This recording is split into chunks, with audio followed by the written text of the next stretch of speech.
Live from downtown Bakersfield, 23 ABC News starts now. A man is in serious condition following a stabbing in Wolford Heights. The suspect faces attempted murder charges and how police say there is no clear motive. And a joint memorial service for the fallen Porterville firefighters, how you can attend the ceremony to honor their memory. Good morning and thanks for tuning in with 23 ABC News at 6 a.m. I'm Daniela Garrido. And I'm Alyssa Flores. We're going to check in now with Chief Meteorologist Elena Rusk.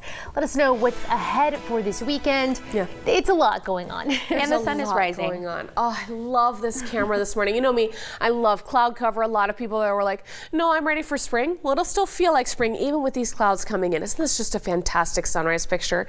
Now let's start with our traffic quickly. You see things are moving along smoothly there in the distance of our camera. The only issue from the CHP so far this morning is the 99 northbound ramp to Ming Avenue. They say there's a stalled vehicle there causing a little bit of issues, but that's the only one. They're trying to get that cleared out of the way. The rest of Bakersfield flowing along in the green so far this morning on a good getaway Friday. If you're staying in town, you're going to see plenty of heat. That high pressure continuing to dominate. So yeah, some clouds are spilling over, but we're talking about more record-breaking warmth this afternoon. Just like on Wednesday where we got to those low 80s, we're doing that again today.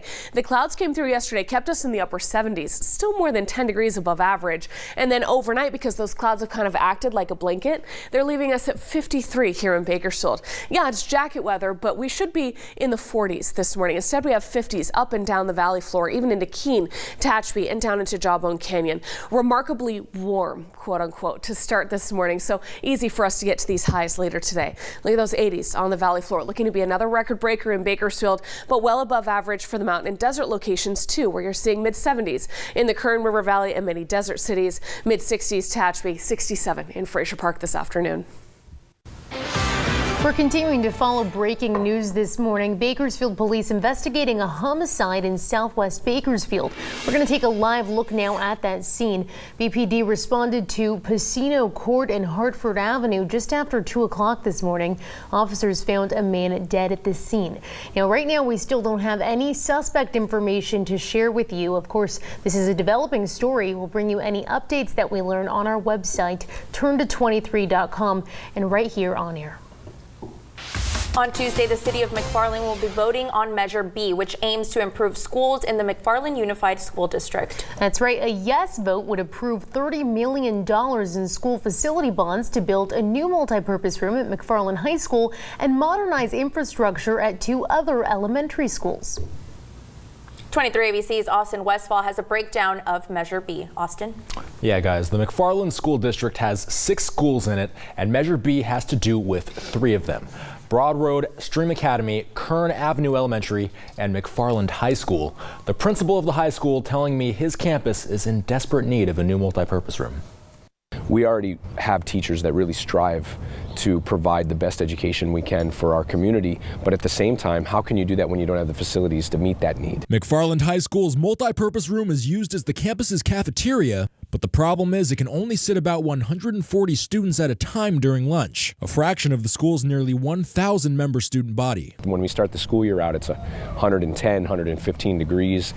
Students are spread out throughout the campus, and they don't have anywhere really for shade. Principal Justin Derrick saying it's also problematic when it rains. That's part of why the McFarland Unified School District is asking for $30 million in bonds in the upcoming election, known as Measure B. $16 million of that money would be used to build the new multipurpose room, which has dining for 1,000 students and can also be used for assemblies. But that's only part of the bond money. Some would also go to Browning Road Steam Academy, an elementary school. What we're asking for through Measure B is an opportunity to not just do some patchwork at our school, but to completely renovate so they can have 21st century facilities. That to match the Academy's 21st century programs, including their Maker's Space Lab with VR technology and Fabrication Lab with 3D printing, which at the time of our visit was constructing a prosthetic arm for a child in Porterville. Principal Diaz saying his school needs to structurally improve their facilities, one of which has been completely condemned due to safety concerns. They also need to completely redo their roofing, something they have in common with Kern Avenue Elementary School, where stain spots were visible on the library's ceiling. It would mean just a much safer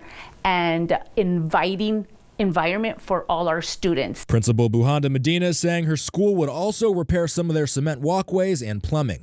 Of course, along with any new bond measure comes concern from some that their taxpayer dollars could be misused. The Wasco Union School District Superintendent saying they can only spend money on the projects at the 3 schools. None of these dollars can be used for salaries or any other projects. Now, the $30 million bond would cost property owners $51 per $100,000 of assessed value per year. 55% of voters will have to vote yes in order for it to pass on Tuesday. For now in the studio, Austin Westfall, 23 ABC, connecting you. One man is in custody facing charges of attempted murder after allegedly stabbing a man in Wofford Heights. According to the Kern County Sheriff's Office officials, 38-year-old young Van Ross was arrested Thursday at about 2:30 p.m. Van Ross is accused of stabbing another man near Mountain Shadow Road, northwest of Highway 155 in Wofford Heights. The victim is unknown to the suspect, Van Ross, and the motive as to why Van Ross allegedly attacked the victim is still not clear. The victim is currently listed in serious condition. A man is behind bars after police say a local family detained him and called for help, accusing the man of making an inappropriate advance on their teenage daughter. According to BPD, 37-year-old Rolando Castillo allegedly went up to a 15-year-old girl who was walking home on Thursday. He allegedly kissed her and tried to force her to kiss him, and apparently wrote his number on her hand. The girl told her family, and they had her set up a meeting with him. When they met, family members detained Castillo and even used pepper spray and a stun gun on him before police arrived. Castillo now faces charges including annoying or molesting a juvenile and battery. The city of Tehachapi will be recognized next month for 2 separate awards from the California Association for Local Economic Development. The city received the Award of Merit for the collaboration category, while the Tehachapi Police Department received the Award of Merit for the Tehachapi Neighborhood Improvement Project. The city was recognized for the public and private collaboration in the repurposing of a vacant building located at 228 West Tehachapi Boulevard, which is now the home of Whirlwind and Solar. And the Neighborhood Improvement Project focused on improving the quality of life for the oldest residential neighborhood in Tehachapi. The award presentation ceremony will take place at the 40th Annual CalAd Conference on March 26th.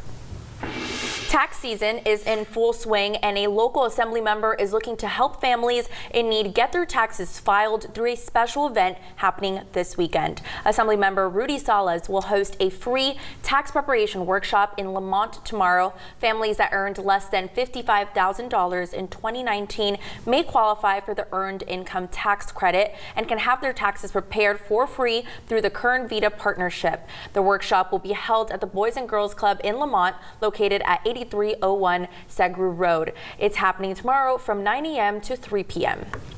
And today, a joint memorial service will be held for fallen firefighters Patrick Jones and Captain Raymond Figueroa. Both were killed in the line of duty last week while battling the Porterville Library fire.